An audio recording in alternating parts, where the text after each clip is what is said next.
Hey, how's it going, YouTube? Zach with the Gearhead Automotive channel here. Just wanted to make a quick video, and I apologize. This is probably going to be a little bit funky just because I'm having to do it one-handed.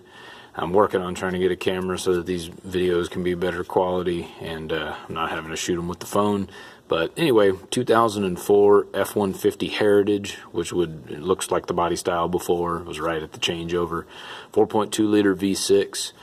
Customer complaint was it had a misfire. When I looked at it initially, it was a dead misfire basically, and did some initial checks and did a relative compression, and I mean, without even hooking up a scope or doing anything, you could hear that it was cranking, was off.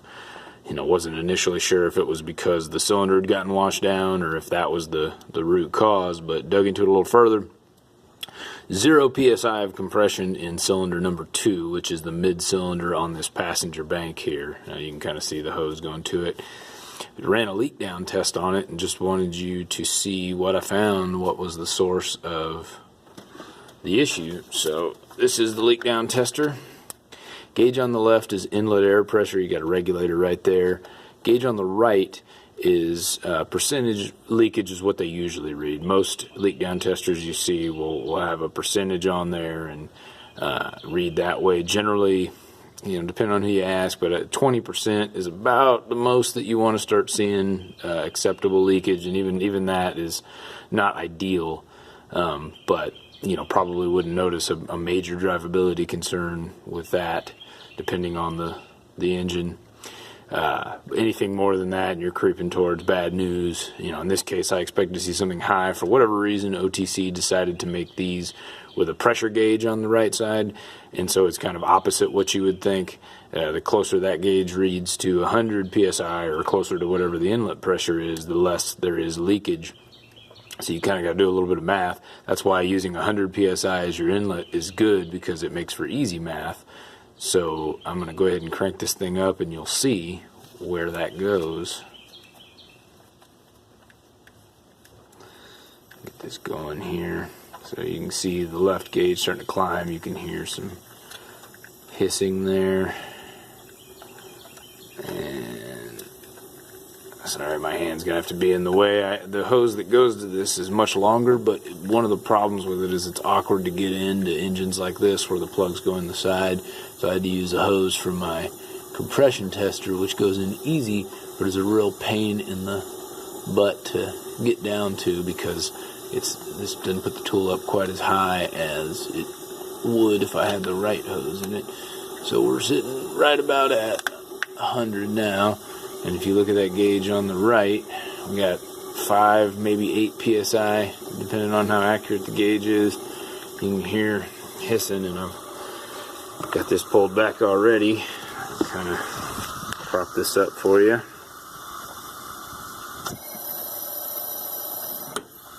You can hear that change in sound.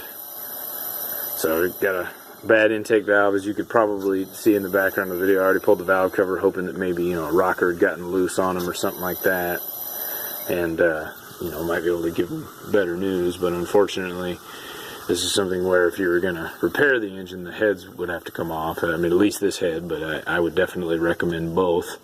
And he's got almost 250,000 miles on the truck, so not to say the lower end's not in okay shape, but it's a heck of a gamble to put that kind of money into it. Makes more sense to either do a full rebuild on the engine, put a good used engine in it, or a remanufactured engine in it. So that's what he and I have discussed. He really likes the truck, he wants to keep it, so this was kind of since we're gonna put the money into it, let's go ahead and spend a little bit extra time and money, pull the valve cover, and see, maybe it's not as bad as it seems. So unfortunately that is the case. If it was a leak in the rings when you're running, when the rings not sealing, lower end leak, then you can take your oil fill cap off like that, and you'll hear air escaping when it's happening. And I guess I could have showed you that while there was still pressure to it. But if you've got real bad head gasket, or crack type issues with cracking the head, something like that, usually you'll get bubbles in the coolant reservoir when it's pressurized like this one, or if you had an actual pressure cap on the radiator, bubbles in the radiator.